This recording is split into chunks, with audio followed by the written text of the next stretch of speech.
Hey, it's Michelle with Goodness Gracious Gluten-Free, and today I'm going to show you how I use my Nima sensor to test different kinds of foods.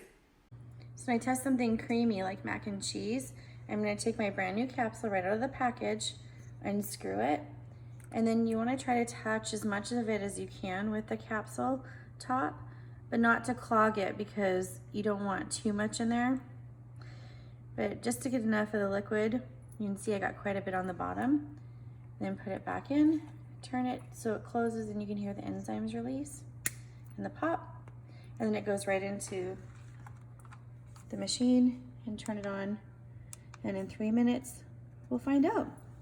And after the 3 minutes, Nima shows a smile. That means the mac and cheese is safe. So if I was going to test a powdered item, I could either test it two ways. One by mixing it into the water and then testing the overall mixture, or taking a small amount of the powder and putting it into the capsule with a little bit of water for more of a concentrated result. I'm going to do it in the capsule with a little bit of water today, and I'll show you how I do it. Okay, so I have a brand new capsule that I just opened. I'm going to carefully open it and put the lid face up on the counter.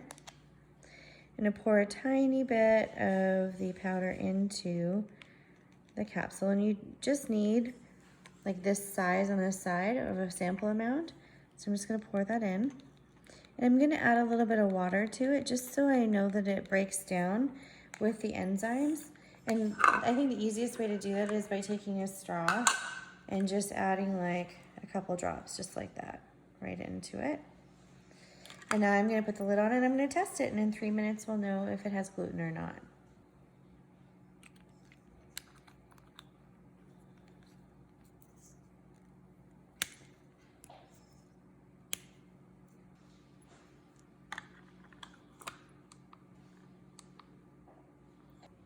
So Nima came back with a smile, so this electrolyte powder is gluten-free. I wanted to show you how I test things that are hard, such as nuts or Parmesan crisps or anything that's really crunchy. My hands are clean, I just washed them. So the first thing I'm going to do is we're going to do this nut in here, in this snack mix. And because it's so hard, you can't just put a big piece of it into Nima. It will clog it. It'll clog the capsule.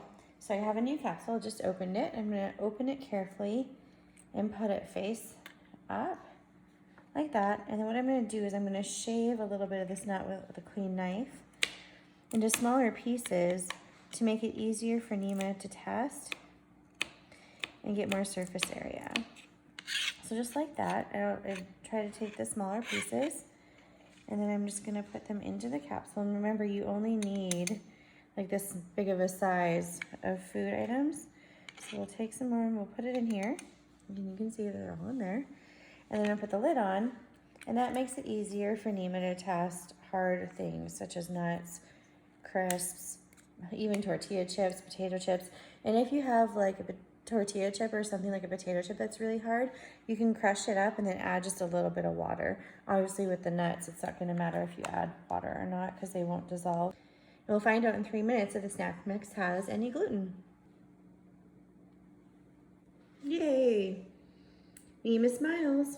That nut snack mix is gluten-free. I hope this video helps you when you're using your Nima sensor to test different kinds of foods.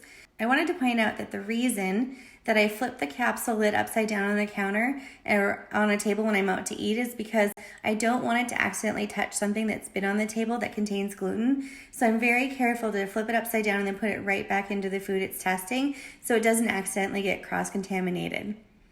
As always, best wishes for gluten-free dishes.